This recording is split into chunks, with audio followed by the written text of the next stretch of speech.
Hola, bienvenido. Es un placer, como te lo he dicho, cada semana poder estar conectado contigo. Muchas gracias por tu fidelidad, por seguirnos y gracias por ayudarnos a compartir este propósito de extender el mensaje de la palabra de Dios. Aprovechando que estamos en el mes de octubre, quisiera recordarte que en este mes también se celebra entonces la Reforma, lo que le dio un gran cambio a la historia de la iglesia. Y lo más importante de conocer eso, de saberlo, es entender realmente lo que es el Evangelio. Si no lo has leído, si no te lo han explicado, te animo a que lo busques y te preguntes cuáles son las 5 solas de la Reforma, lo que le dio dirección realmente y lo que hace que nuestra fe tenga consistencia. Pero te animo también entonces a que leas la Biblia con detenimiento, con pasión, buscando esa relación personal con Dios. Nuevamente te reitero nuestra invitación aquí en Crossbridge, Miami Spring. Cada domingo tenemos nuestras puertas abiertas y esperamos que tú vengas y te unas a nosotros. Servicio en inglés a las 10 de la mañana y servicio en español a las 11:30. Comparte con nosotros ese tiempo para juntos adorar a Dios, juntos exaltarle y conocer más de su palabra. Por favor, también comunícate conmigo en el correo electrónico que debe estar ahora apareciendo aquí en pantalla, para si tienes alguna pregunta o alguna necesidad de oración, que con mucho gusto estaremos tomándola en cuenta y estaremos orando por ti. Acompáñame en este momento orando para que Dios nos prepare para que podamos escuchar la explicación de su palabra. Padre, gracias por tu palabra. Ella misma dice que ella es lámpara, que ella es luz para nuestro camino, que es una lámpara para nuestros pies, para que no tropecemos.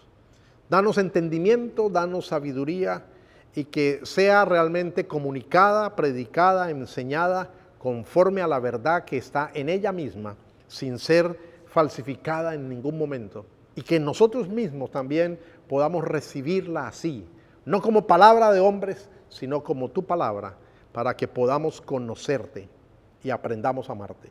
En el nombre de Jesús te lo pedimos y damos gracias. Amén.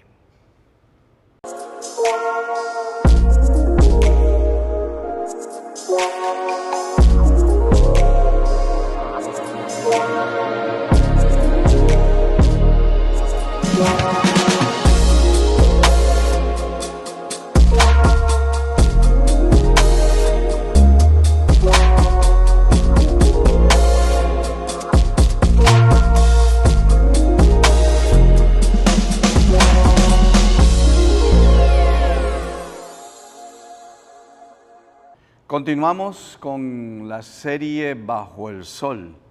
El tema de hoy día es la búsqueda de la justicia.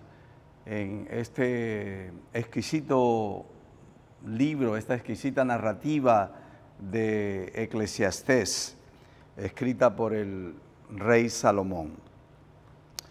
Permítanme hacer una oración antes de leer la lectura que corresponde al tema de hoy. Nuevamente reitero, como es la búsqueda de la justicia. Padre, te damos gracias por la oportunidad de poder predicar tu evangelio, por poder expresar las grandes verdades que hay en tu palabra. Te pedimos, Señor, que tú seas abriendo el corazón de todos aquellos que han de escuchar este mensaje y que seas tú cambiando la disposición del corazón de todos aquellos que estén escuchando este mensaje. En el nombre de Jesús te lo pedimos. Amén. En el capítulo 9, versículo 1 en adelante, vamos a leer lo que concierne a la lectura o al tema de hoy, que es la búsqueda de la justicia. Y leemos de esta manera. Pues bien, he tomado todas estas cosas en mi corazón y declaro todo esto, que los justos y los sabios y sus hechos están en la mano de Dios. Los hombres no saben ni de amor ni de odio, aunque todo está delante de ellos. A todos les sucede lo mismo. Hay una misma suerte para el justo y para el impío, para el bueno, para el limpio y para el inmundo, para el que ofrece sacrificios y para el que no sacrifica, como el bueno, así es el pecador, como el que jura, así es el que teme jurar. Este mal hay en todo lo que se hace bajo el sol, que hay una misma suerte para todos. Además, el corazón de los hijos de los hombres está lleno de maldad y hay locura en su corazón toda su vida. Después se van a los muertos. Para cualquiera que está unido con los vivos hay esperanza. Ciertamente un perro vivo es mejor que un león muerto, porque los que viven saben que han de morir, pero los muertos no saben nada, ni tienen ya ninguna recompensa, porque su memoria está olvidada. En verdad, su amor, su odio y su celo ya han perecido y nunca más tendrán parte en todo lo que se hace bajo el sol. Vete, come tu pan con gozo y bebe tu vino con corazón alegre, porque Dios ya ha aprobado tus obras. En todo tiempo sean blancas tus ropas y que no falte ungüento sobre tu cabeza. Goza de la vida con la mujer que amas. Todos los días de tu vida fugaz que Él te ha dado bajo el sol. Todos los días de tu vanidad, porque esta es tu parte en la vida y en el trabajo con que te afanas bajo el sol. Todo lo que tu mano halle para hacer, hazlo según tus fuerzas, porque no hay actividad, ni propósito, ni conocimiento, ni sabiduría en el Seol a donde vas. Vi además que bajo el sol no es de los ligeros de la carrera, ni de los valientes la batalla, y que tampoco de los sabios es el pan, ni de los entendidos las riquezas, ni de los hábiles el favor, sino que el tiempo y la suerte les llegan a todos. Porque el hombre tampoco conoce su tiempo. Como peces atrapados en la red traicionera y como aves apresadas en la trampa, así son atrapados los hijos de los hombres en el tiempo malo, cuando éste cae de repente sobre ellos. También esto llegué a ver como sabiduría bajo el sol y me impresionó. Había una pequeña ciudad con pocos hombres en ella. Llegó un gran rey, la cercó y construyó contra ella grandes baluartes, pero en ella se hallaba un hombre pobre y sabio, y él con su sabiduría libró la ciudad. Sin embargo, nadie se acordó de aquel hombre pobre. Y yo me dije, mejor es la sabiduría que la fuerza, pero la sabiduría del pobre se desprecia y no se presta atención a sus palabras. Las palabras del sabio, oídas en quietud, son mejores que los gritos del gobernante entre los necios. Mejor es la sabiduría que las armas de guerra, pero un solo pecador destruye mucho bien. Palabra de Dios. Es interesante cómo el predicador, Salomón, hace esta exposición y que parece un poco confusa en todas las expresiones que él hace. Al principio del siglo XIX existió un famoso novelista conocido aquí en los Estados Unidos como el barbudo novelístico llamado Ernest Hemingway, el cual escribió muchas novelas y fue muy famoso en todas las novelas que hizo. Y una que cautivó mucho la atención fue aquella que era titulada Bajo el Sol. Hemingway tenía una manera muy peculiar de escribir y sus novelas trataban de misterio, de muerte, de pesimismo, de negativismo. Interesantemente, el título él lo adopta del Antiguo Testamento precisamente en este canón bíblico donde se encuentra el libro de Eclesiastés. Y de ahí él toma el versículo que dice, todo es vanidad, todo es un absurdo. Y de ahí él desarrolla su novela, el cual fue muy famoso en eso. Se cuenta que Ernest Hemingway fue un hombre muy ermitaño, muy apartado de la sociedad. Y también se cuenta que tuvo muchos accidentes y quedó afectado por esos accidentes. El asunto es que una mañana se levanta de al lado de su cama, donde compartía con su esposa, va a la cocina, se prepara un café, se toma su café, luego se dirige al lugar donde él tenía un arma, un rifle.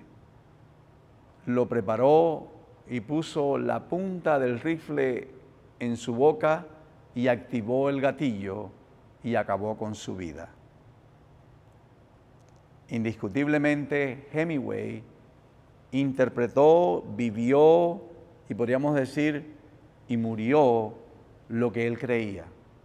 Él miró el libro de Eclesiastés, combinado junto con sus novelas, como un pesimismo, como una vanidad, como algo fútil, como algo inútil, como que no había ningún sentido de la vida y la única forma de solucionar toda esta pesadumbre y toda esta parte oscura fue quitándose la vida. Pues el libro de Eclesiastés es un libro que muestra cierta confusión y muestra como un pesimismo cuando lo leemos desde el punto de vista literal. Y existe un gran choque y una tensión en los distintos tipos de posiciones que él presenta en la vida del predicador. Ya hemos conocido que a través de los mensajes que se han presentado, vemos que él despilfarra su vida en toda la narrativa que él cuenta, cómo él va y conoce tantas otras cosas, conoce culturas, conoce costumbres, religiones, y tiene relaciones con mujeres, y él pues agota todos los cartuchos de su vida para disfrutar la vida, y entonces se sienta a escribir y plasma en los cánones bíblicos las experiencias, o mejor dicho, la autobiografía de todo lo que le sucedió. Y a veces cuando lo leemos desde el punto de vista literal, nos parece como es un libro lleno de pesimismo, un libro lleno de negativismo, un libro como que es vacío, un libro como que en la cultura que vivimos hoy parece que amolda a cómo nos sentimos, aburridos, cansados, y nada tiene sentido y todo es un absurdo. A veces parece así. En nuestra cultura hoy día tenemos un dicho que dice, la carrera es para el más ligero o por el más rápido y la guerra es para el más fuerte. Bueno, este dicho que existe en nuestra cultura, en nuestros tiempos, en verdad existe, es una expresión que la Biblia lo contradice totalmente y es algo que no va de acuerdo con las Escrituras, porque en verdad, por mucho que tú te esfuerces, no siempre vas a ser el ganador. Por mucho que estudies, no siempre vas a lograr los objetivos que tú quieres lograr. Y la Biblia presenta la parte clara, concisa y la verdad en la cual nosotros nos encontramos.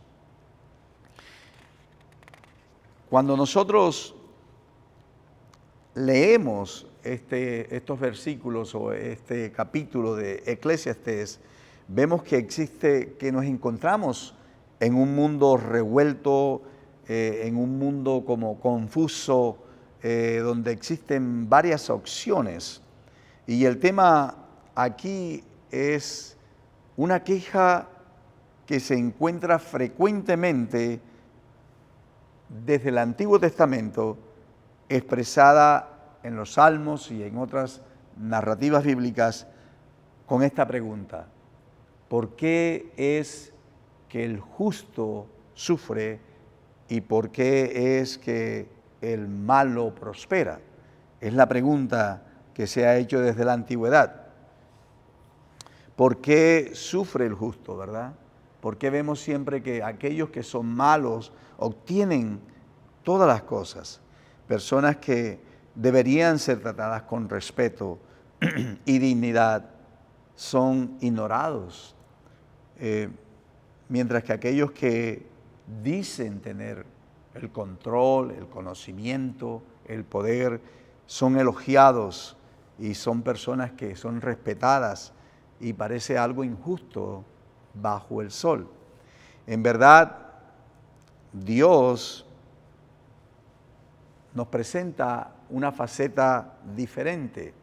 Por ejemplo, en el Nuevo Testamento, cuando la Virgen María espera humildemente ser elegida entre muchas mujeres que esperaban ser tocadas por el Espíritu Santo para traer a la persona de Jesucristo, y Dios en su gracia la elige a ella y en su humildad la eleva y la pone en un lugar que nadie ha podido lograr.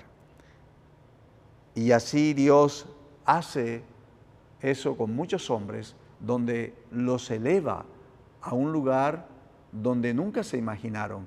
Y aquellos que están sentados en el trono, o aquellos que están con el poder, supuestamente con el poder, Dios los desentrona y Dios les quita ese poder y los humilla. De manera que lo que vemos es que Dios está en control, que Dios es el que maneja todas las cosas. Dios es aquel el que nos guía por su santa providencia. Cuando Eclesiastés presenta todas estas palabras en referencia a la vanidad, a lo que es absurdo, a lo que es fútil y aquello que es vacío y vano, Eclesiastés tiene dos palabras que son muy claves. El predicador, y cuando me refiero a Eclesiastés me estoy refiriendo a Salomón, que consideramos que es el que escribe este libro. Él tiene dos palabras, y una de ellas mencioné como 7 veces la palabra bajo el sol. Pero si retrocedemos nosotros en el capítulo 3 o el capítulo 2, se menciona la palabra bajo el cielo. Y eso básicamente es lo que Eclesiastés trata de hacer con esta exégesis, con esta presentación bíblica, es que hay dos puntos de vista, hay dos torrentes aquí que se nos presenta a nosotros, que algunos estamos bajo el sol y otros estamos bajo el cielo.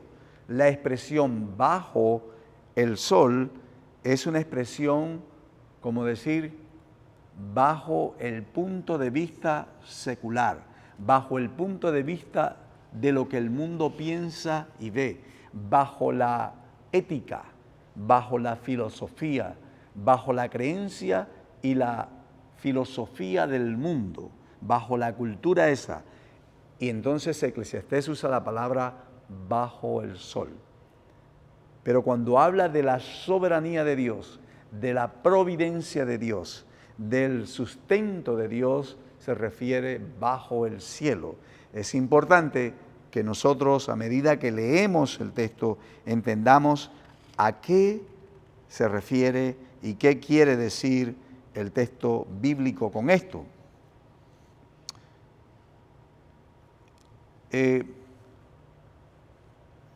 Salomón es presentado aquí como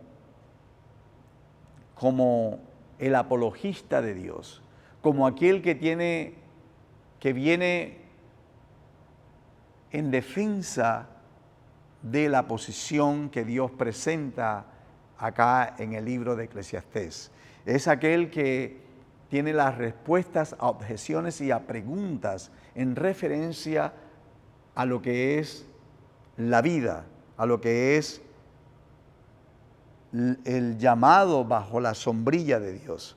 Salomón entonces se presenta a aquel como el defensor. Interesantemente, él pasa todas estas vicisitudes, él pasa todos estos problemas, obviamente son decisiones que él hizo, pero la Biblia dice que Dios todo lo hizo perfecto y lo hizo bueno, y que aquello que él hizo torcido no hay nadie que lo enderece. Y lo que me cautiva la atención es que es posible que Salomón por un tiempo haya sido torcido para poder mostrarnos a nosotros, a usted y a mí, lo que es la perspectiva secular, lo que es la perspectiva del mundo y lo que es la perspectiva bajo el cielo, bajo la guianza, bajo el Espíritu de Dios. Y entonces, luego podríamos decir que Salomón se sienta y escribe y expresa en una forma muy inteligente, con mucha sabiduría, diciéndonos cuál camino es el correcto. Vanidad de vanidades, dice el predicador, todo es vanidad.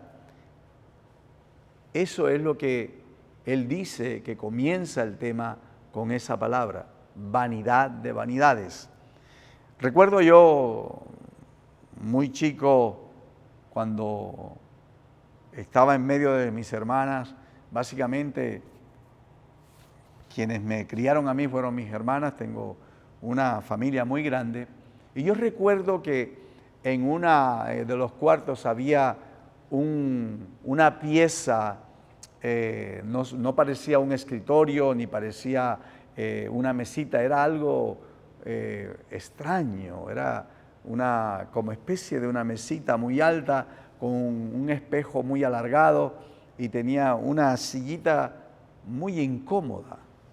Y yo veía a algunas de mis hermanas y amistades que llegaban y se sentaban a maquillarse o a retocar su rostro, y ellas le decían, ese es el tocador. Cuando yo leo Eclesiastés, yo veo que vanidad de vanidades, empiezo a indagar en la palabra vanidad, y en el léxico inglés aparece vanity, y vanity, la connotación es ese mueble que yo les he descrito a ustedes. Hoy día se usa el vanity del baño, ¿verdad? Y es una pieza, es un mueble en el cual las mujeres pues retocan su rostro para verse mejor.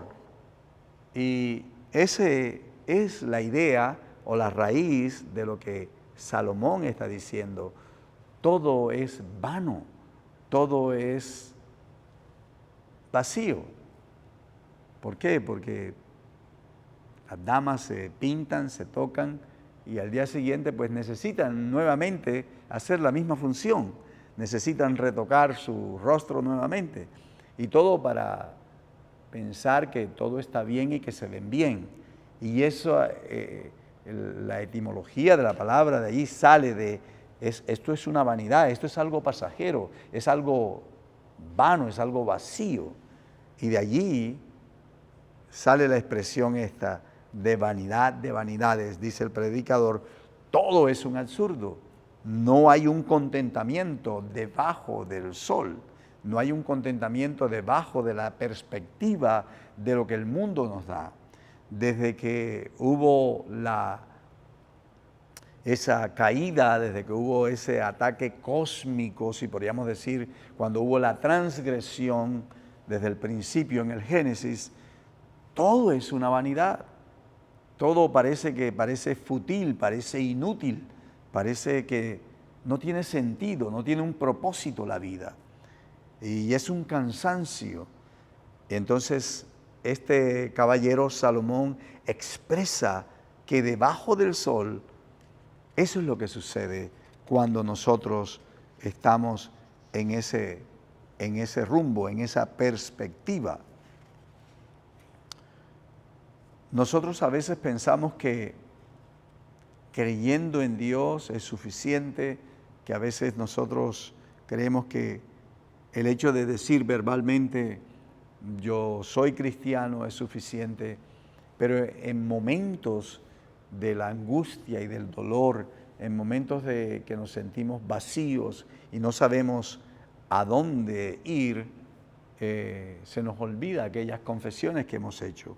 Se nos olvida la soberanía de Dios, se nos olvida la perseverancia de Dios, se nos olvida de que Él es el único Dios que puede sustentar y que permea toda la vida de cada uno de nosotros.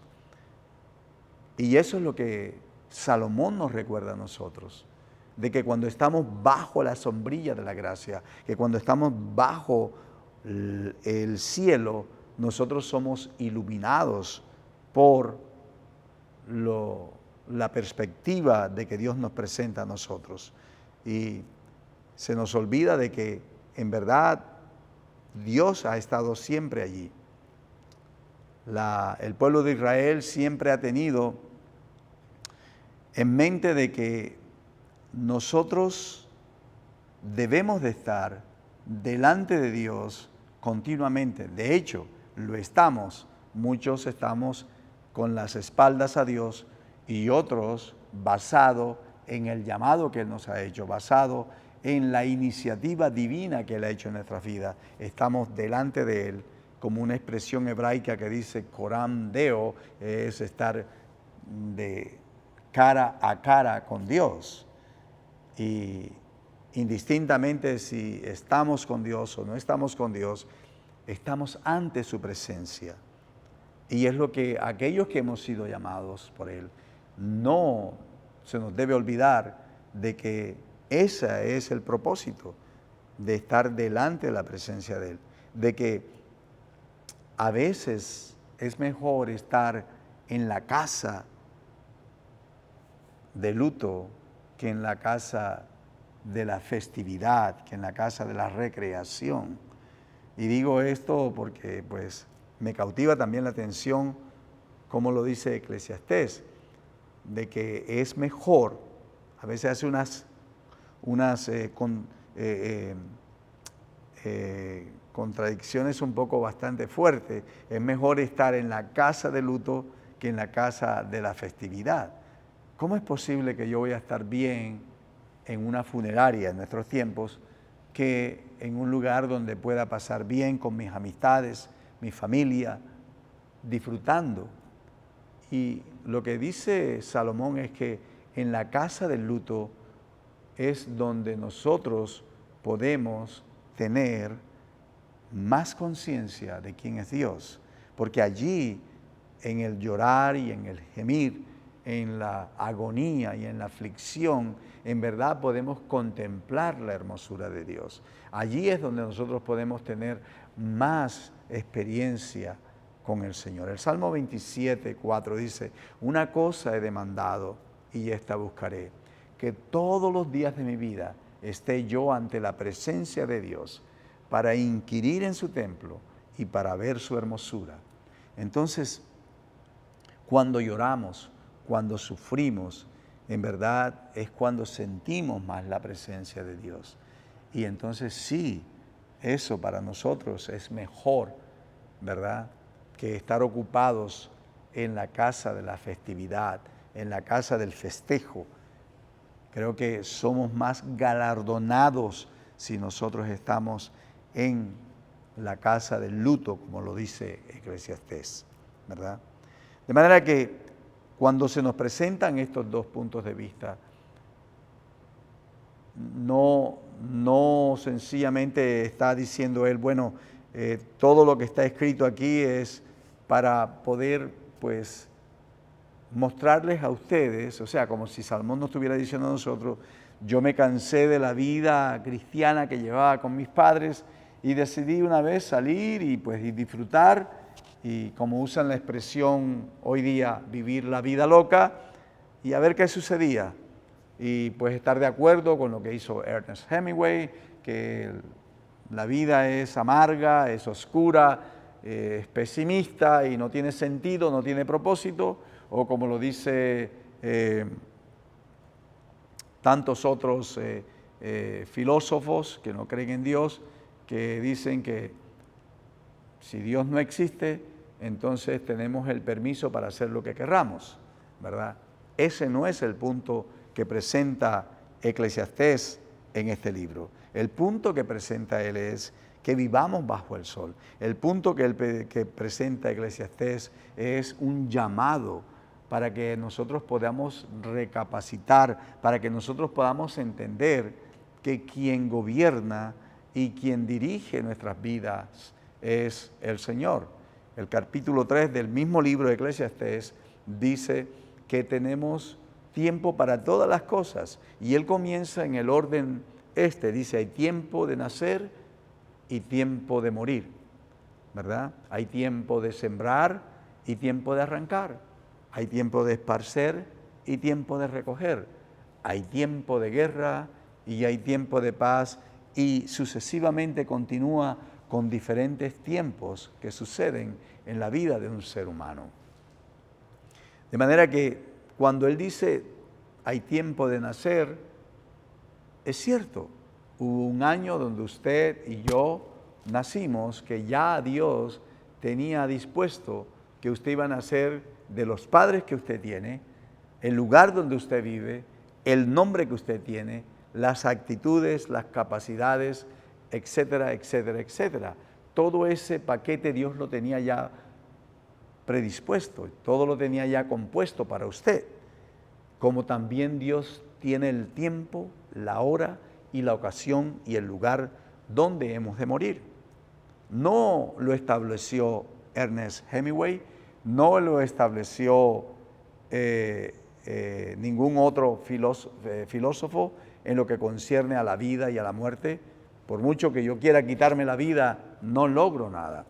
En verdad, quien decide el medio, el porqué y las razones de quitarme la vida es Dios. O sea, Él tiene todas las cosas bajo control. Y en eso consiste las escrituras del Antiguo y del Nuevo Testamento, que presentan a un Dios que gobierna todas las cosas.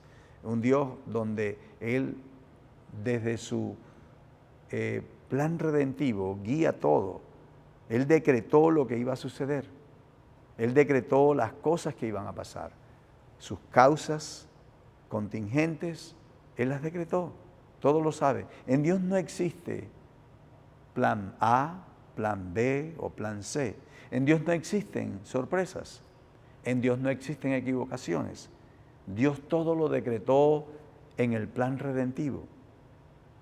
De manera que nosotros debemos de entender el llamado que nos está haciendo Salomón a través de esta narrativa en Eclesiastés, de que bajo el sol, la razón que estamos bajo esa perspectiva, bajo el sol, es que sucedió en el momento que hubo ese quebrantamiento, donde Adán falló el tiro al blanco y desobedeció aquella orden que el Padre le había dado. Desde entonces vivimos nosotros bajo pesares, bajo penumbras, bajo cansancio, bajo el pecado, ¿verdad? Y Él nos llama a nosotros que reflexionemos. Él nos llama a que nosotros consideremos. Y aquí considerar quiere decir que usted analice que usted profundice, que usted considere los caminos de Dios, que usted pueda entender que todo tiene un propósito y que no existen ninguna casualidad en la vida suya.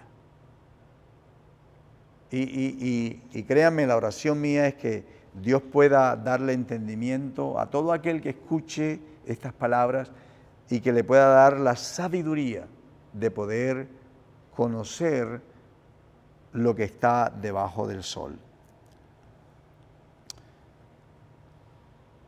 De manera que no es de los que se aligeran, de los que corren rápido para llegar a la meta.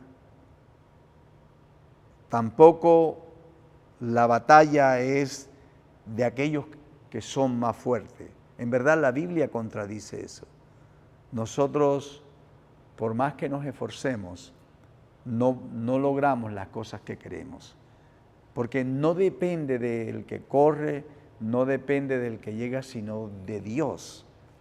Y cuando nosotros empezamos a excluir a Dios de lo que Él ha hecho, de lo que el llamado que nos ha hecho, entonces estamos bajo esa perspectiva mundana, secular, vacía, y podemos hacer coro como solía hacer Salomón. Todo me parece un absurdo, todo es una vanidad, todo es oscuro, todo es fútil, todo es inútil, no tiene sentido yo vivir. Pero si estamos nosotros en la perspectiva de Dios, podemos entonces tener la esperanza de que nosotros un día estaremos ante la presencia de Dios. En el capítulo de Romanos 8, vemos cómo Pablo presenta y habla acerca de la vanidad, pero presenta esa esperanza nueva que nos da Dios a través de Cristo el Señor. Permítanme leerles lo que el apóstol dice en el capítulo 8, versos 18 al 25. Leo de esta manera: pues considero que los sufrimientos de este tiempo presente no son dignos de ser comparados con la gloria que nos ha de ser revelada. Porque el anhelo profundo de la creación es aguardar ansiosamente la revelación de los hijos de Dios. Porque la creación fue sometida a vanidad, no de su propia voluntad, sino por causa de aquel que la sometió en la esperanza, de que la creación misma será también liberada de la esclavitud, de la corrupción a la libertad, de la gloria de los hijos de Dios. Pues sabemos que la creación entera aún gime y sufre dolores de parto hasta ahora. Y no solo ella, sino que también nosotros mismos, que tenemos las primicias del Espíritu, aún nosotros mismos que gemimos en nuestro interior, aguardando ansiosamente la adopción como hijos, la redención de nuestro cuerpo, porque en esperanza hemos sido salvos. Pero la esperanza que se ve no es esperanza. Pues, ¿por qué esperar lo que uno ve? Pero si esperamos lo que no vemos, con paciencia lo aguardamos. Indiscutiblemente, lo que nos presenta es un panorama diferente. Es un panorama con una perspectiva de positivismo, con una perspectiva donde las cosas serán diferentes, donde nosotros podemos entender el concepto bajo el cielo y es Dios llamándonos. Entonces, lo que Salomón, a través del libro de Eclesiastés, nos está haciendo es que sí hay justicia en Dios, que sí nosotros tenemos una esperanza que Él nos ofrece, que Dios dice, Él está acá en ayuda a nosotros, que Él descendió, que indiscutiblemente Cristo pudo pagar aquella deuda que usted y yo teníamos. Él pudo satisfacer esa deuda entregándose a sí mismo, algo que nosotros no podíamos pagar. Cristo pudo pagar eso. Entonces, la búsqueda de la justicia, lo que apunta el libro de Eclesiastés, ese es el sacrificio vicario que Cristo ofrece para cada uno de nosotros, para todos aquellos que son llamados, ¿verdad?, por medio del Espíritu. El profeta menor, Miqueas, hace una pregunta, ¿verdad? Y la pregunta es, ¿con qué me presentaré al Señor y me postraré ante el Dios de lo alto? ¿Cómo me presentaré ante Dios? ¿Con qué? ¿Verdad? Pregunta él. Y el profeta lo responde de una manera interesante, una manera que usted y yo deberíamos de considerar en la respuesta que dice él. ¿Con qué me presentaré al Señor y me postraré ante el Dios de lo alto?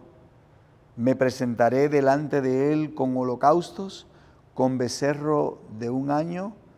¿Se agradará Dios de carneros? Pero en verdad la respuesta es con un corazón contrito y humillado. ¿Quién entrará en su santuario?, pregunta el salmista. El de corazón humilde, el que no es vanidoso. Cristo el Señor pudo cumplir esa demanda divina.